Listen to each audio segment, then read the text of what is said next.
Pessoal, é sempre muito bom falar com vocês. Nós estamos aqui mais uma vez para poder estudar a palavra de Deus. E é sempre bom a gente dar uma relembrada em algumas coisas, porque nem todo mundo que vai acessar esse canal me conhece, não é? Então, eu sou o pastor Josimir Albino do Nascimento, sou pastor da Igreja Adventista do Sétimo Dia, mas assim, a nossa fala, né, a nossa lecture, assim, a nossa explanação é para todo mundo, né? Porque afinal de contas, hoje em dia a gente vive numa aldeia global e nós sabemos que hoje em dia a internet ela transcende a barreira do denominacionalismo, né? Então isso é muito importante, a gente também procura ser o máximo possível eclético. Eu me formei em teologia há muitos anos, em 1988, lá no Campus 1, no antigo IAE, e hoje a Faculdade de Teologia ela está no UNASP, no Campus 2, fica lá em Engenheiro Coelho. Assim, para quem não conhece, onde nós temos um museu de arqueologia, onde o Dr. Rodrigo é o curador, né? Esse é um museu é único na sua espécie. E o UNASP Campus 2 hoje ele é o maior campus universitário do mundo, naquela natureza, como internato, pensionato, essa coisa toda, né? Então ali eu fiz o mestrado e fiz o meu doutorado também. Em teologia, que o doutorado ali do NASP, ele não tem reconhecimento do MEC, o que não tira mérito da sua qualidade, não é? E eu posso dizer isso porque eu fiz doutorado em teologia sistemática na PUC. São de natureza diferente. Se eu tivesse que classificar o doutorado que eu fiz no NASP, ele ficaria mais ou menos em torno aí, seria a teologia bíblica. E aqui na PUC eu fiz doutorado em teologia sistemática. E para mim foi muito bom, muito boa essas duas experiências, né? Porque aí eu peguei duas escolas diferentes, duas escolas de interpretação, então isso é algo muito bom.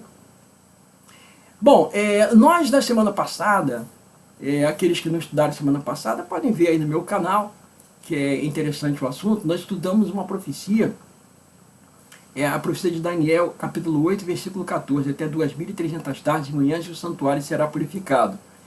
É uma profecia difícil, existem algumas controvérsias em torno dela, porque algumas pessoas vão aceitar da maneira como a gente enxerga, outras não, mas a gente apresenta assim as provas bíblicas para a forma como nós interpretamos. A grande questão é, no século XIX houve um grande boom de estudo das profecias. Isso já vinha aí desde o século XVIII, a coisa foi aumentando, né, foi crescendo. E alguns fatores levou esse boom do estudo das profecias. Isaac Newton é dessa época. Temos pessoas assim, muito interessantes para a historiografia, especialmente para a historiografia cristã, que foram protagonistas nessa época. Edwin R. Fromm, ele já faleceu há muitos anos, doutorado em teologia histórica. Ele diz que 88 expositores da Bíblia, estudantes das Sagradas Escrituras, ao redor do mundo, estudaram a profecia das 2.300 tardes e manhãs aí por volta do século XIX. Agora, a grande questão é, o que levou, qual foi o evento ou os eventos que levaram essas pessoas a estudar as profecias? É exatamente isso que nós vamos estudar hoje, tá certo? Para que na semana que vem a gente possa estudar o que foi que aconteceu naquele milieu ali do ano de 1844, 43, 44, por aí, tá bom? Então nós vamos fazer uma oração e vamos então começar o nosso estudo, tá ok? Vamos fechar os olhos. Pai Celestial, nós te agradecemos muito, Senhor, porque podemos abrir a Tua palavra em liberdade e clamar pelo favor do Teu Espírito Santo. Senhor, que Tu assim o faças, que Tu abras a nossa mente, o nosso coração, para entendermos a Tua palavra. Ó Senhor, nós te rogamos no sagrado nome do Senhor Jesus Cristo, Pai. Amém. Ok, nós vamos então aí começar o nosso estudo de hoje. É um estudo muito interessante. E é interessante mesmo, né? É um estudo realmente muito, muito, muito interessante. Vocês estão vendo aí uma gravura, né, do sumo sacerdote Jesus Cristo entre dois querubins diante da Arca da Aliança. Isso aí é muito importante, a gente vai entender, a gente vai estudar um pouquinho a respeito disso aí no momento oportuno, tá certo? Então vamos lá, nós vamos passar aqui para adiantar um pouquinho, né, esses assuntos tão interessantes, tão importantes para nós. Bom, vocês estão vendo aí um quadro das festas típicas do judaísmo, ok? Esse quadro que vocês estão vendo é um quadro sobre a Páscoa. A Páscoa era celebrada no 14º dia do mês de Nisan, também chamado de mês de Abib, que foi o primeiro mês judaico.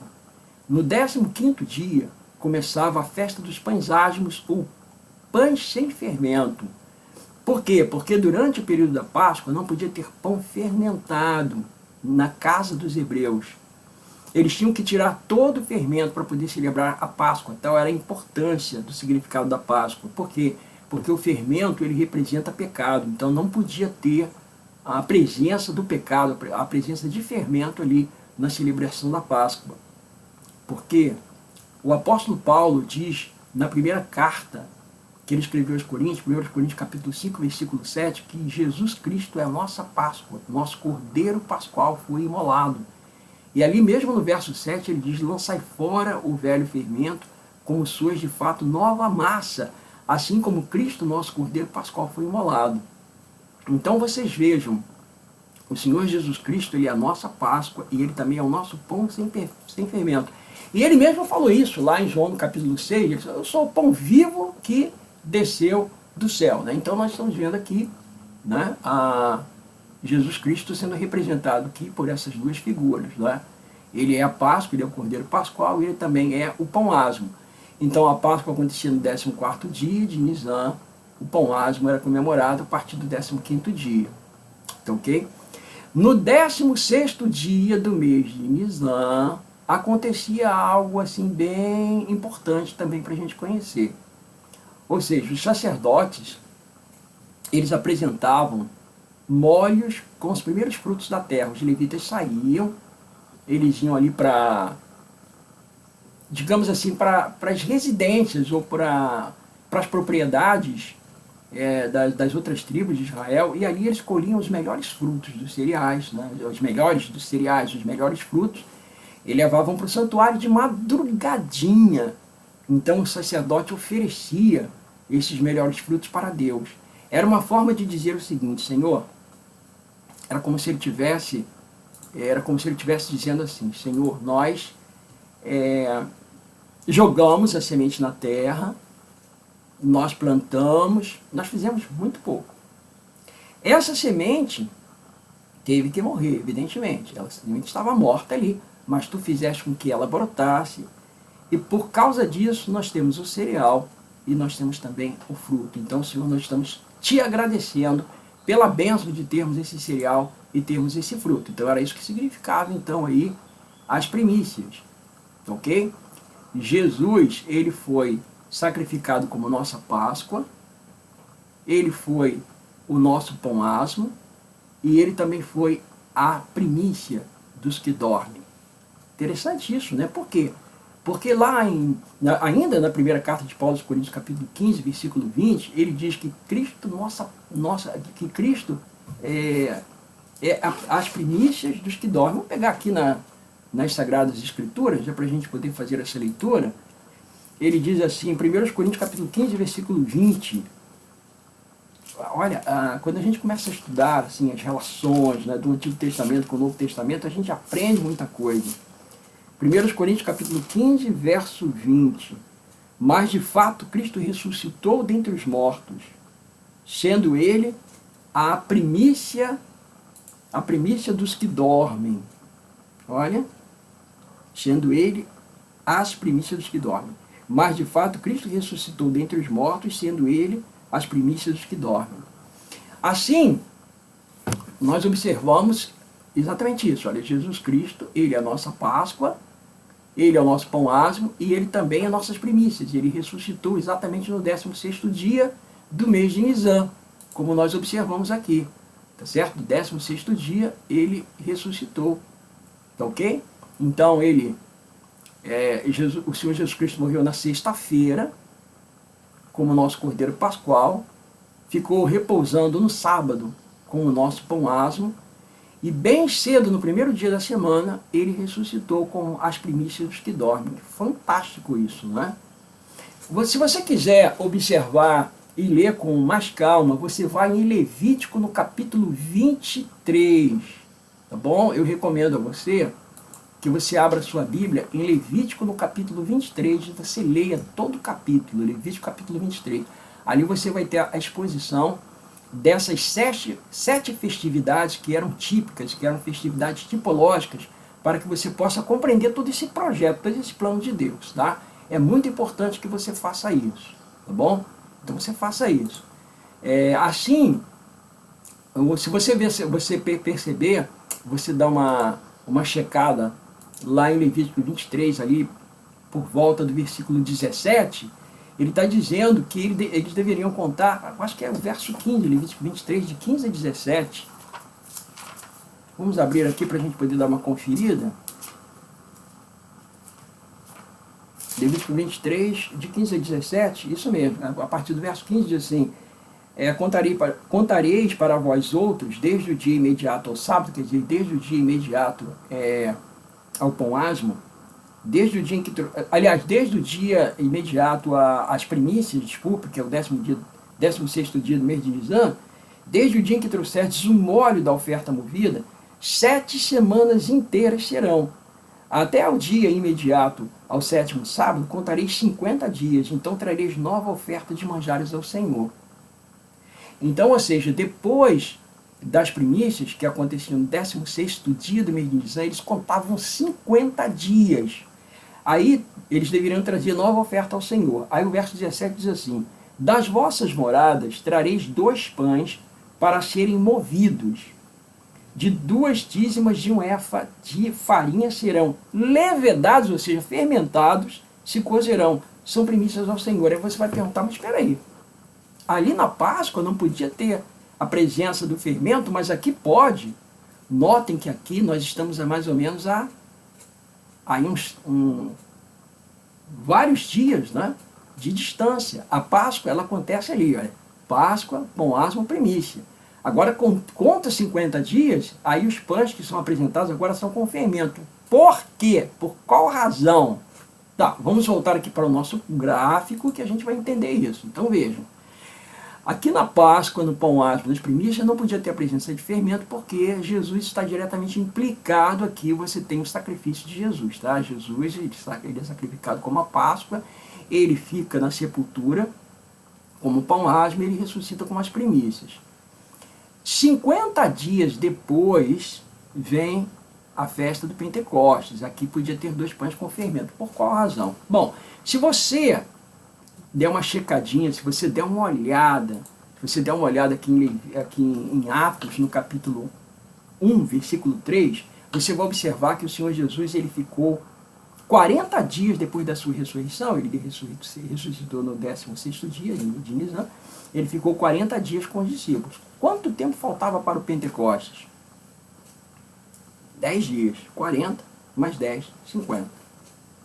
No Pentecostes, o que vai acontecer no Pentecostes? Bom, muita coisa, não é o nosso assunto hoje, mas uma das principais é que agora a mensagem deveria ser levada também aos gentios, que eram considerados pelos judeus como imundos, como fermento, eles eram essência de pecado, e como não merecedores da salvação.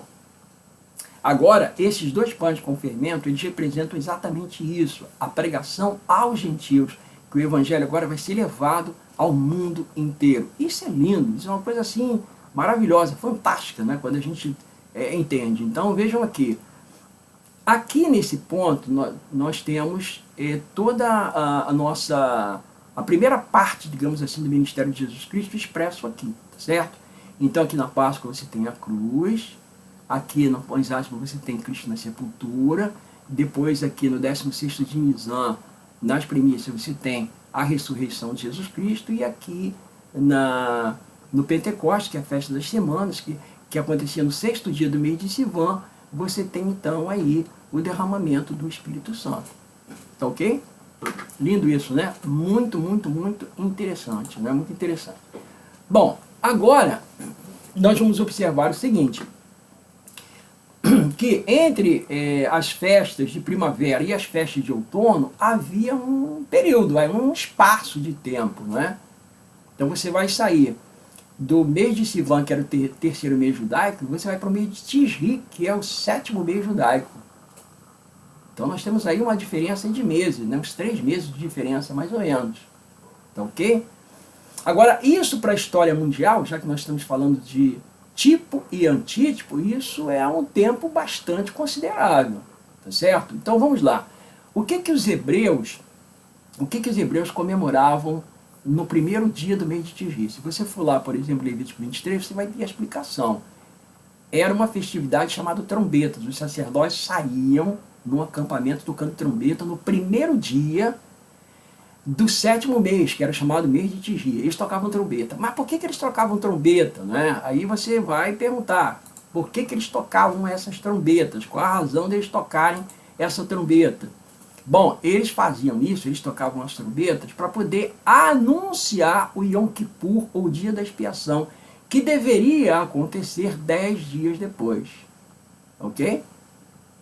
Certo? Então aí você tem aí a lógica do negócio, né? Então, eles tocavam, esse toque da trombeta, o que era? Era uma preparação para o que viria depois. O que viria? O juízo ou Yom Kippur. Por quê? Figurativamente, o povo judeu seria julgado ali no 10º dia do sétimo mês, que era o mês de Tisri. Era o chamado Yom Kippur.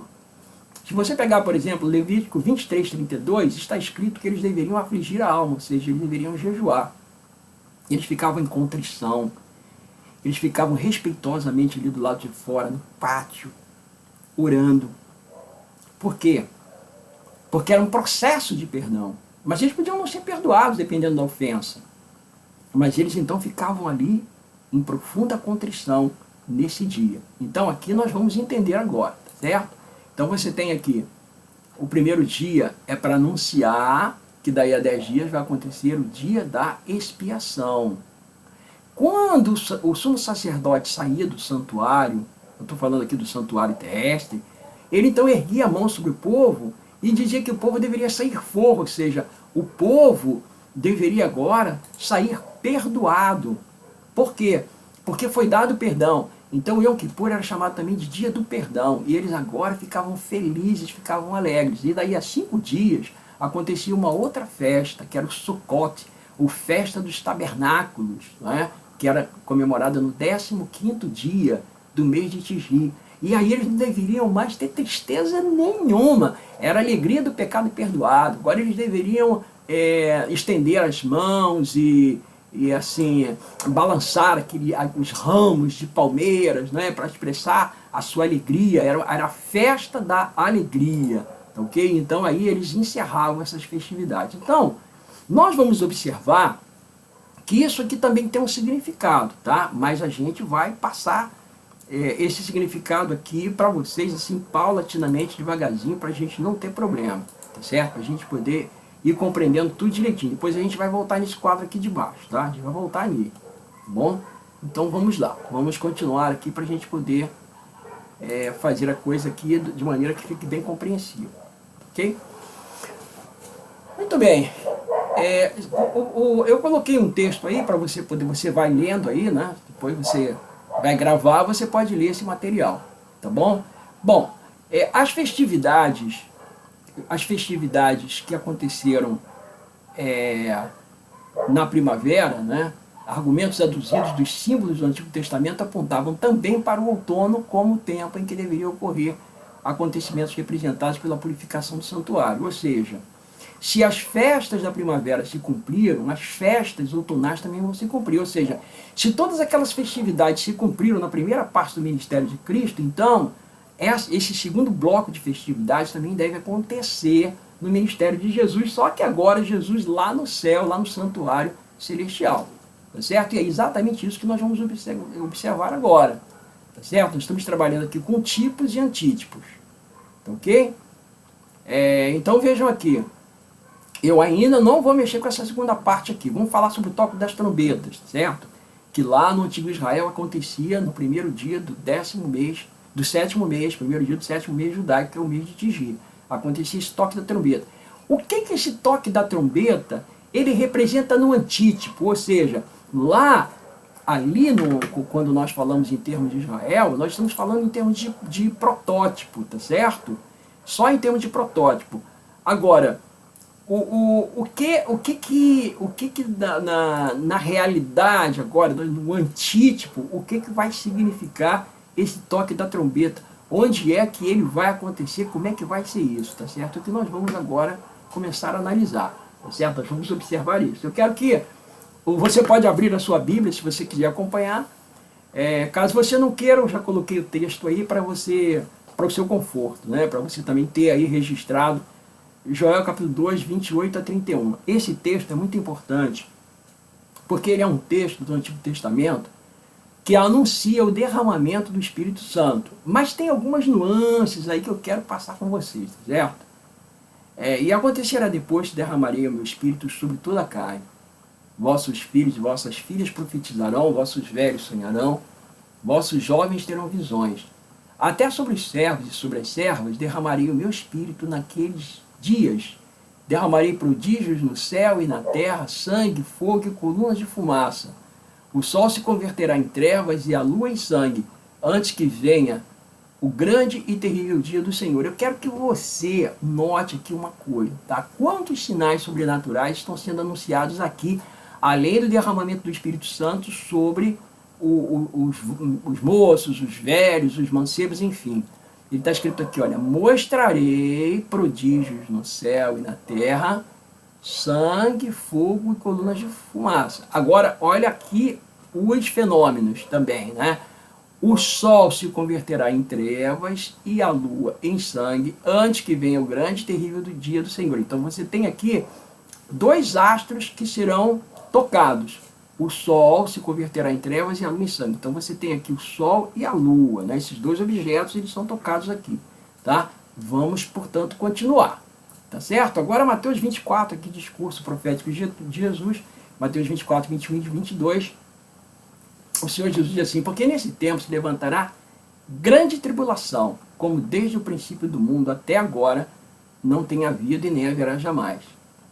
Não tivessem aqueles dias sido abreviados, ninguém seria salvo, mas por causa dos escolhidos, tais dias serão abreviados. Então Jesus Cristo fala de uma grande perseguição, de um momento histórico terrível, né? Um momento histórico terrível aí de grande tribulação, mas ele diz também que esse período de tribulação, que esse período seria abreviado, né?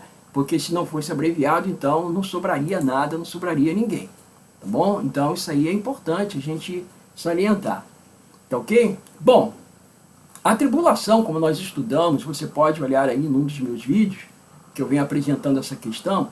A grande tribulação foi de 538 até 1798. 538 foi quando começou o poder temporal da instituição papal, e 1798 foi quando finalizou o poder temporal papal com a prisão do Papa Pio VI.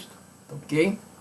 Então ele diz assim, a tribulação, eu anotei isso aqui, né? A tribulação foi de 538 a 1798, mas o abreviar das perseguições ocorreu com o fim da Inquisição através do decreto de Maria Teresa em 1776. Notem essa data, 1776.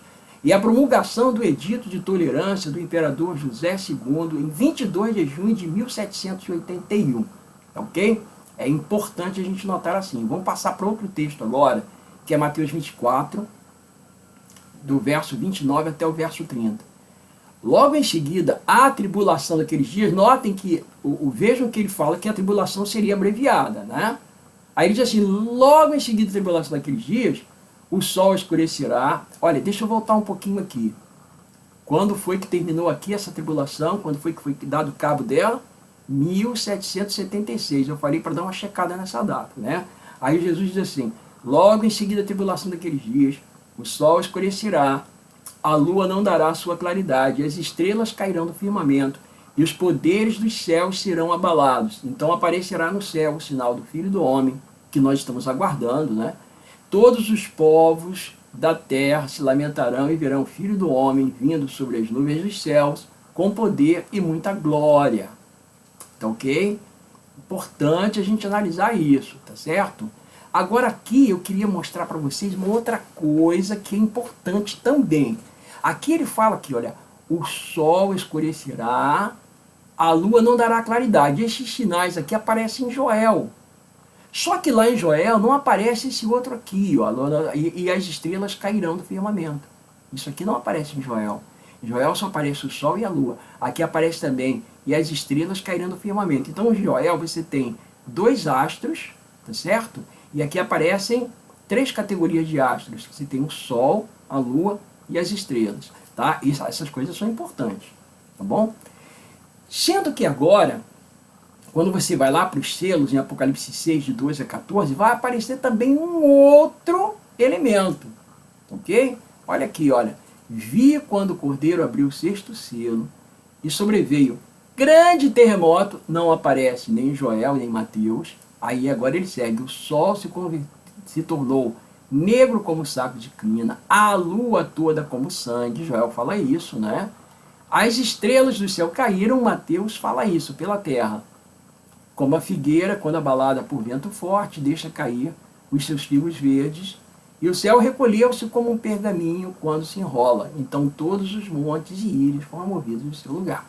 Então aqui nós observamos que de Joel até Mateus, a gente vai observar que são acrescentados novos elementos no cumprimento da profecia. Então você tem Sol e Lua, e depois você tem Mateus, primeiro em Joel, depois em Mateus, Sol, Lua e estrelas, e agora em Apocalipse você tem terremoto, Sol, Lua e estrelas. Então você tem 4 sinais aí, né, 4 fenômenos, o que nós estamos aí observando, certo? Bom, vamos então continuar, né? Vamos lá. Aí ele dá continuidade, né, vai do verso 15 a 17, dizendo que os reis da terra, os grandes, os poderosos, eles pedem, né, para que os montes caiam sobre eles e tal, porque eles estão apavorados, porque eles reconhecem que chegou o dia, então, o grande dia da vinda de Jesus.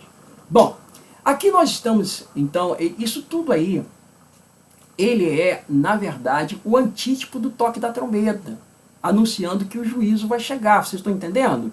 Então, o grande terremoto, o escurecimento do sol, a lua cor de sangue e a queda das estrelas, eles constituem aquele toque de trombeta que anuncia a chegada do juízo. Ok? Eu estou fazendo assim de maneira bem didática, que é para poder a gente compreender. Se você não compreender, depois você volta o vídeo para você entender bem isso aí. Bom, esse grande terremoto, quando foi que ele aconteceu? Foi no dia 1º de novembro de 1755, ele aconteceu. O epicentro dele foi em Lisboa, no Porto Novo de Lisboa, um porto recentemente construído. Vocês sabem que naquela época as construções eram muito fortes, né?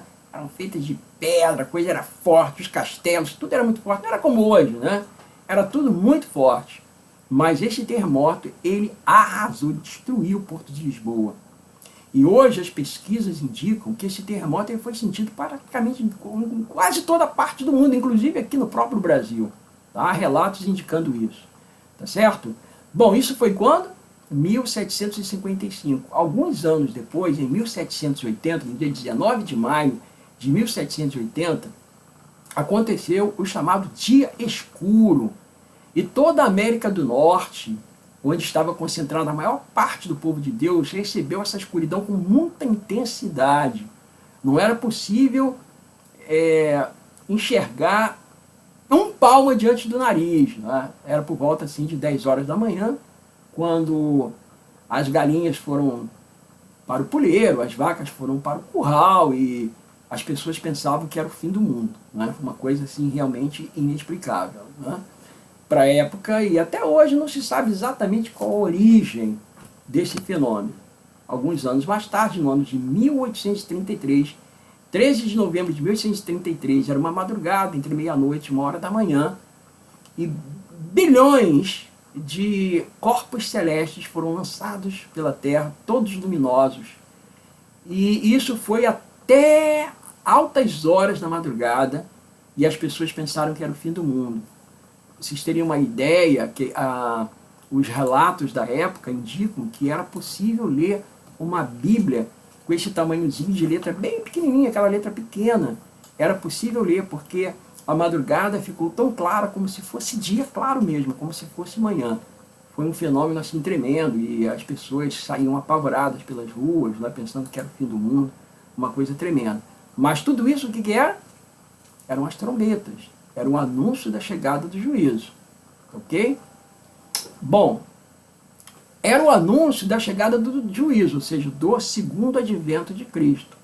E várias pessoas no mundo reconheceram esses sinais.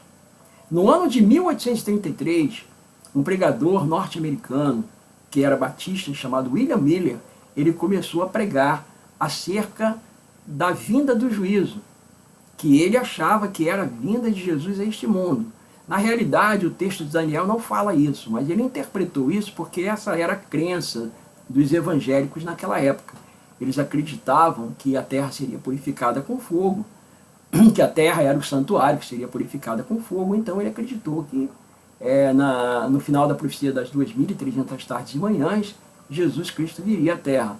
De fato, depois descobriu-se que não era isso, né? Não era esse o acontecimento. O cômputo estava tudo certinho, mas não era isso. Tá bom? Então a pregação de Miller e de todos os expositores da Bíblia daquela época, aí em torno do ano de 1843, a pregação deles era indicando que o juízo chegaria. Tá ok? Bom, nós vamos depois estudar com cautela, né? Nós vamos estudar aí na próxima semana, na verdade, o que desencadeou isso, o que aconteceu ali com a pregação de Miller, não é? Até chegarmos aqui a entender essa pregação do juízo pré-advento e da segunda vinda de Jesus Cristo. Nós vamos analisar isso aí depois, tá certo? Hoje o nosso interesse hoje é mostrar o cumprimento dessas profecias. Então você tem aqui o toque das trombetas, o antítipo do toque das trombetas, exatamente esses fenômenos que aconteceram, indicando que logo logo o Senhor Jesus Cristo vai voltar. Bom, o que era o dia de Yom Kippur? O que era o dia da expiação? Tá? Isso é importante a gente entender. O dia da expiação era um dia muito especial para o povo hebreu. Então, o sacerdote chegava ali com o santuário com 2 bodes e ele lançava sorte sobre aqueles bodes, porque um bode ele representaria o Senhor Jesus Cristo, e o outro representaria Azazel. Azazel é um termo que vem do árabe e que representa demônio, tá? Se relacionado com Satanás. Então você tem, como aparece na Bíblia, a luta entre o bem e o mal, sempre o Senhor Jesus Cristo, ou pré-encarnado, depois da encarnação, lutando sempre contra o adversário, não é? Que ele chama de diabo, enganador, enfim, Satanás. E o que a gente vai observar? A gente vai observar que essa luta é uma luta que ela vai se desenvolver de forma tipológica lá no santuário. Então o sacerdote, o sumo sacerdote, ele está ali porque no Santo dos Santos, no lugar santíssimo, Tahag Hagion em grego, né? Kodesh Kodashim no hebraico, só quem podia entrar ali naquele lugar era o sumo sacerdote. No dia da expiação, então, ele entrava ali para poder fazer um cerimonial todo especial. Durante o ano, quando o indivíduo pecava, ele levava um cordeiro e confessava seu pecado sobre a cabeça do cordeiro, e figurativamente o pecado dele passava para o cordeiro. Ele então sacrificava aquele cordeiro e figurativamente o pecado dele agora estava no sangue daquele cordeiro. Esse sangue era levado para o santuário e o santuário era contaminado, ou seja, havia o registro de pecado daquele indivíduo ali dentro do santuário. Ele ficava ali. Agora, no dia da expiação, o grão sacerdote, o sumo sacerdote, o que ele fazia? Ele lançava a sorte sobre 2 bodes. Um bode ia representar Azazel, o Satanás, e o outro representava Jesus. O que representava o Senhor, o Messias, o Salvador, ele era sacrificado e o sangue dele era colocado em cima de uma tampa, aquela que aparece lá. Se lembra aquela primeira imagem que eu mostrei para vocês? Então, aquela tampa é chamada de caporet no hebraico. Né? Caporet. Em grego, na Septuaginta, é hilasterion, que significa propiciatório. Essa palavra ela vai aparecer ao longo do Novo Testamento em alguns contextos muito interessantes. Por exemplo, ela vai aparecer naquela oração do publicano, vocês estão lembrados? Ó Deus, ser propício a mim, pecador. A palavra propício vem de propiciatório. E lá em 1 João capítulo 2, versículo 2, 1 João 2, verso 2, e ele é a propiciação pelos nossos pecados, não somente pelos nossos pecados, mas pelo mundo inteiro. Ou seja, o sangue de Jesus é suficiente para salvar o mundo inteiro. Se todos aceitarem Jesus, Jesus salva todos. Porque ele é a propiciação, ele propicia o perdão. Então aquela tampa chamada propiciatório, o sangue do bode era colocado ali no chifre do altar, para poder satisfazer os reclamos da lei, porque aquela tampa ficava em cima da arca da aliança, contendo os 10 mandamentos. Os 10 mandamentos, na realidade, são leis, e eles são condenatórios, eles condenam o pecado. Por conseguinte, ele vai condenar também o pecador não penitente, o pecador que não aceita a salvação. Mas o pecador que aceita a salvação, que recebe a salvação em Cristo, o sangue de Cristo purifica de todo pecado e satisfaz os reclamos da lei. Isso é tão bonito, isso é uma coisa tão assim significativa. Aí quando o sumo sacerdote terminava esse trabalho, ele saía lá de dentro do santuário e declarava então o povo perdoado. É isso aí, é interessante a gente entender isso. Aí a gente vai entendendo toda a economia judaica, toda a beleza, não é? Então, no cerimonial típico, quando o sumo sacerdote entrava no lugar santíssimo, exigia-se de todos os israelitas que se reunissem em redor do santuário e, do modo mais solene, humilhassem a alma perante Deus, para que recebessem o perdão dos pecados e não fossem extirpados da congregação. Maravilha isso, né? Uma coisa assim realmente maravilhosa, né? Então, quanto mais importante não é que neste dia antitípico da expiação compreendamos a obra de nosso sumo sacerdote e saibamos quais os deveres que de nós se requer. Ou seja, nós estamos vivendo no dia antitípico da expiação, que começou, nós vamos ver depois, nós vamos analisar isso, não é? Na próxima semana, nós vamos estudar o que aconteceu ali em 1843, 1844, a gente vai dar continuidade que nós estamos estudando aqui. Certo? Então, achamos-nos no dia antitípico da expiação. E não somente devemos humilhar o coração diante de Deus e confessar os nossos pecados, mas também por meio de todo o nosso talento educacional, procurar instruir aqueles com quem entramos em contato e levá-los por preceito e exemplo a conhecer a Deus e a Jesus Cristo a quem enviou. Então esse é o nosso papel. Lembram-se que os israelitas afligiam a alma, eles jejuavam, eles ficavam em contrição no dia da expiação? Assim nós também devemos afligir a nossa alma.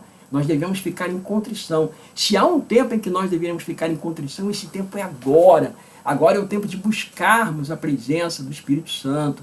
Agora é o tempo de nós buscarmos o poder do Espírito Santo na nossa vida, de sermos contritos de todo o coração.